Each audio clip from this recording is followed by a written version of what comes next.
Okay, we all, well, maybe not all of us. I guess I shouldn't speak for everyone, but I think everybody has a celebrity crush, right?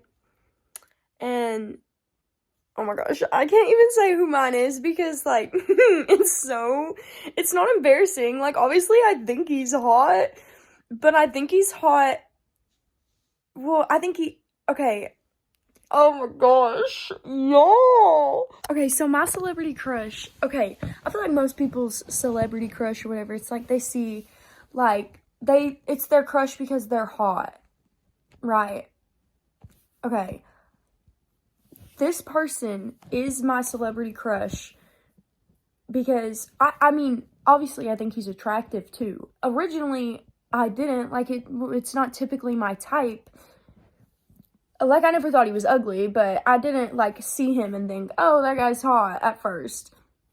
Obviously, I find him attractive now, but the reason that I started to like this person, this creator, this famous person, was because he literally, like, he said, like, the reason that he hasn't dated anybody in a long time is because he doesn't want to hurt anybody, and he doesn't want to get hurt.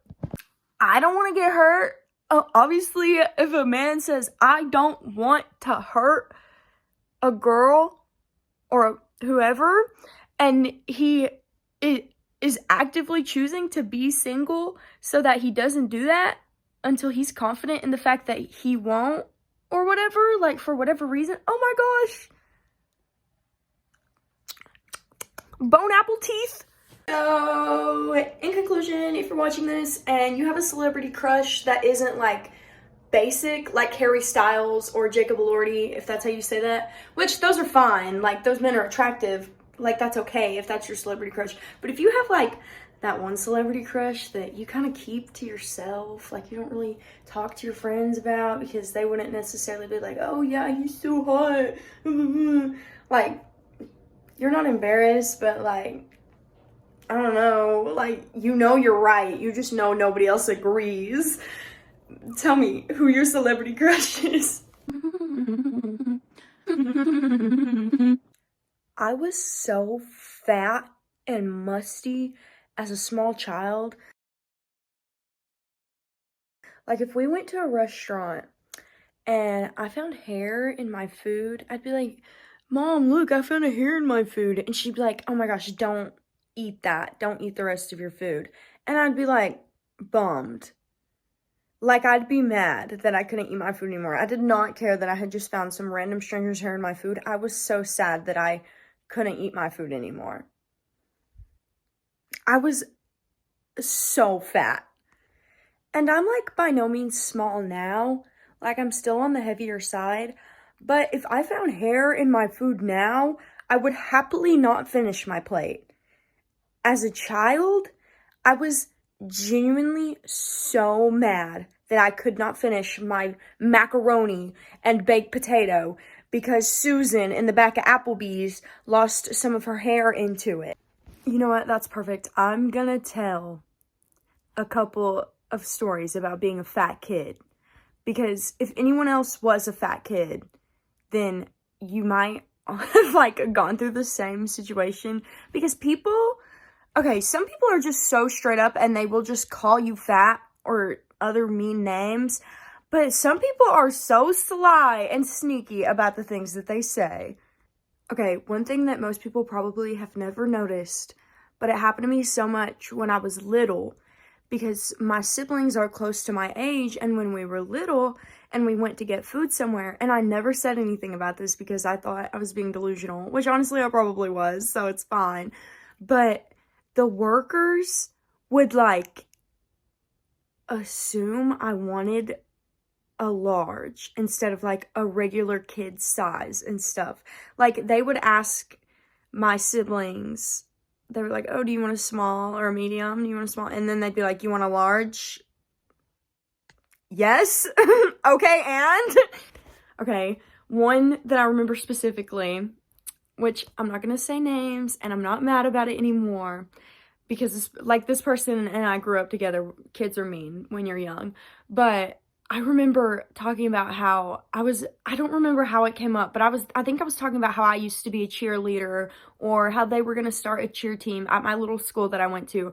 And this kid looks at me and he goes, Cassie would be a good bass cheerleader. Everybody knew what he meant. Everybody knew. I would be a good bass cheerleader because I'm a big old hunk of meat down there for somebody to stand on. Nobody wants to stand on little flimsy, skinny so-and-so. They want to stand on thickums. So Cassie would be a good bass cheerleader. Oh, I cried my little eyes out. Oh my gosh, and every time that you go to like zip lining or kayaking or something like that, and you have to get like a life vest or some sort of harness, they always give you one, and you always have to be like, can I have a bigger one? Or you like have to get a bigger size, and it's so embarrassing. And I remember at 4-H camp, and I don't care about this one, I don't talk to this person, so I don't care if I say names, but there was this kid named Chase, and I was like friends with him in middle school. Like, I'm not mad about it anymore, but I went, oh my God, and I think the other kid's name was like Walt or something, and I went to get in the kayak or the canoe or whatever, and I heard these kids from behind me go, oh, she's gonna sink the kayak. I was at 4-H camp, I was like maybe 10. That was traumatizing. And then I thought that I was gonna sink the kayak, and I was so scared. Oh my gosh. Okay, I played sports. Like, I think I played volleyball and basketball, and I wanted to play softball, but the year I was supposed to start, I broke my arm, so I couldn't play. But anyways, I played volleyball and basketball, which is crazy that I played sports and I was still a fat kid. But every time they gave us uniforms, I'd have to get like a huge size, and everybody else was getting like medium small.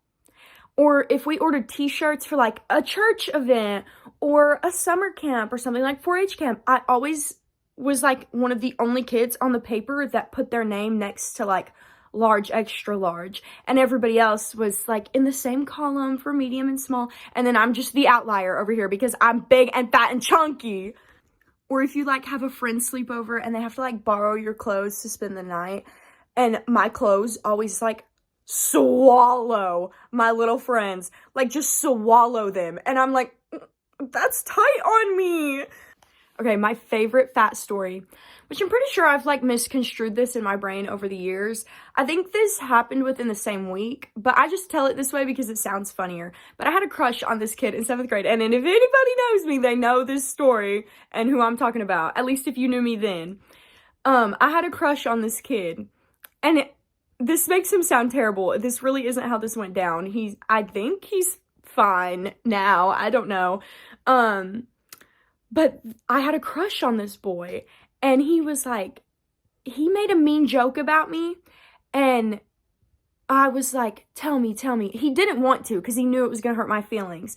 So that was mature of him. For a 7th grade boy, go you, I guess. But he told me anyways because I convinced him. He was like, I said you're too fat to see your toes. And I looked down and I couldn't see my toes. I was like, oh, okay, yeah. It wasn't going to hurt my feelings. And then we went outside. Keep in mind, I have a crush on this boy. And we, like, were so rough. Like, we roughhoused. The whole class was that way. This boy pushed me down and broke my other arm. Not the softball arm. He broke the other one. After calling me fat, the boy that I had a crush on. She was tiny, skinny. And she sat next to me at lunch. And every single day, she would, like, make a comment about how much I was eating. And she was way smaller than me, and she would say that she was fat. Like, this girl obviously had her body image issues, my bad, which is valid. Most girls that age do. But how you gonna look at the big girl next to you, make fun of her for being fat, and then talk about how you're insecure? And then my friend Marissa one time, which me and Marissa are completely friends now. Like, this, I got over most of these because it happened so often. But I remember one time we were laying in the hallway at school, and she laid right on my fat belly and said, "You're like a squishy pillow." And I cried my little eyes out because I was in like 6th grade. And then another time, I think it was probably like our freshman year or something, I think so, 8th grade or 9th grade. And we were sitting at the lunch table, and somebody brought cupcakes for their birthday, and I was staring at this cupcake and I wouldn't touch it because I was like, if somebody sees me eating this cupcake, they're gonna think I'm fat. And I was sitting with the girl that always called me fat at lunch, so I was so scared to eat this cupcake. And finally, I was like, ugh, whatever, it's just a cupcake. I look just as weird not eating it as I would if I was eating it. So I ate the cupcake. I also just wanted to eat the cupcake. I was fat. And my friend Marissa looks at me and she's like, you eat like a pig. I was low-key just munching down. Like, I don't think she was calling me fat, but how you gonna look? Knowing that all of that was going through my mind, and I, like, had to psych myself up just to eat the cupcake for those reasons. Oh, my gosh, I was so hurt. I'm pretty sure I didn't talk to her for, like, a month after that happened. I'll tell you, okay, my bigger girls get this, too. Every single time that there was a school dance and I had to go get a dress, like going and getting a dress and getting dressed up is supposed to be fun and exciting for a little girl.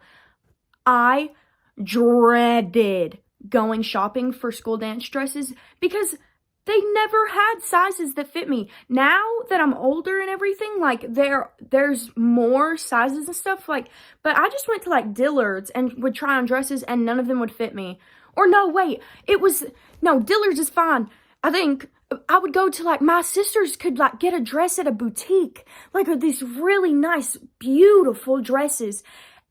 And then I would have to go to Dillard's or JCPenney to get a dress because that's the only place that had ones that were big enough for me. Which, shout out JCPenney and Dillard's, I guess. But these boutiques literally would not make dresses big enough for little 5th grade fat me to fit into. Okay, my junior year, I had a teacher, and I love this woman to death. She was looking out for me. I don't think she got that it was kind of hurtful. But I got really sick my junior year and lost a lot of weight really quick from being sick. And I had this teacher, and she knew me since 5th grade. She was my first teacher ever at that school. She came up to me and grabbed my side fat and was like, you need to start eating. In front of everybody. Literally in front of everyone in my class. I also remember from whenever I lost a lot of weight there for a little bit, and I was by no means little, but I definitely wasn't chubby like I have always been. Like, I still saw myself as chubby, but I wasn't really at the time. Like, I was sick.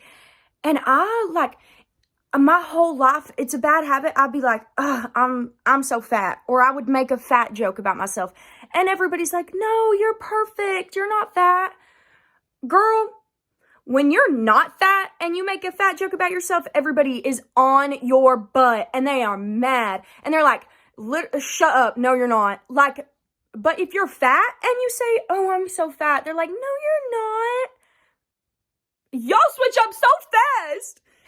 Anyways, if you're fat, you're fabulous and tasty. And if you're skinny, I'm jealous. That's all I'm gonna say.